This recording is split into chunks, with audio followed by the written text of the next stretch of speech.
Hi, my name's Jo Harris, and today's blog we're going to be looking at learning theory, applications and my reflections. So there's four main learning theories we're going to look at today. One is Behaviourism, Cognitivism, Constructivism and Connectivism. Lots of isms there, so they're tongue twisters, but we'll see how we go. So let's look at the first one, which is Behaviorism. And it's based on behavioural psychology from the 1950s, and it's a classic Pavlov's dog. And if you don't know about that, you can Google it, but I won't get into it now for the sake of time. And that basically students learn through practice, reshaping what they learn, and positive experiences.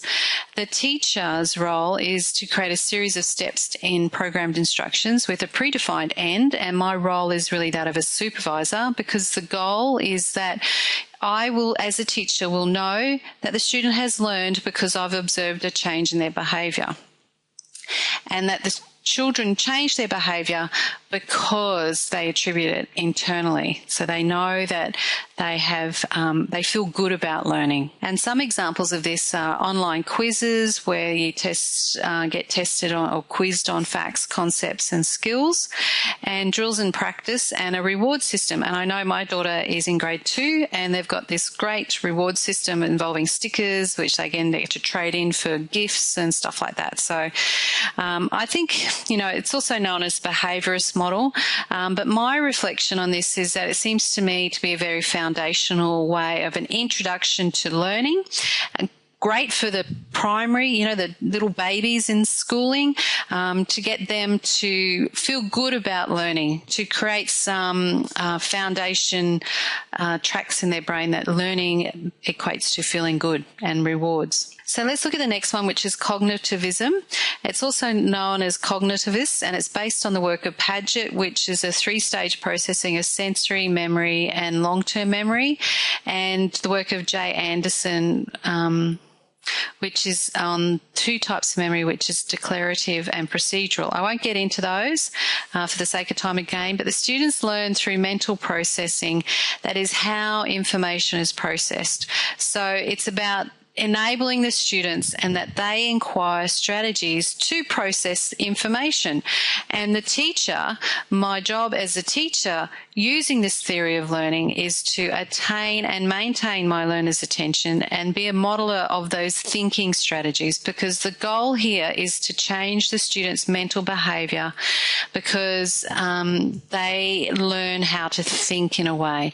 So the rehearsals, visual aids, repetition and review and summarising and mind mapping tools are some examples of ways that you could and bring this theory to life in my classroom, and also by the use of mnemonics. And my reflection here, I think it's a very important tool to grow into being a great learner and a student of tomorrow. So I see this as a core foundation skill development way of using this theory. Now, the next one is social constructivism. It's also known as learner-centered learning, and it's based on the work of Vygotsky, who's known for his zone of proximal development, and J. Bruner, where learning is an active process. And the students learn through construction of knowledge, through socialising, and they really need to be self-led, so there needs to be some maturity here in the learner.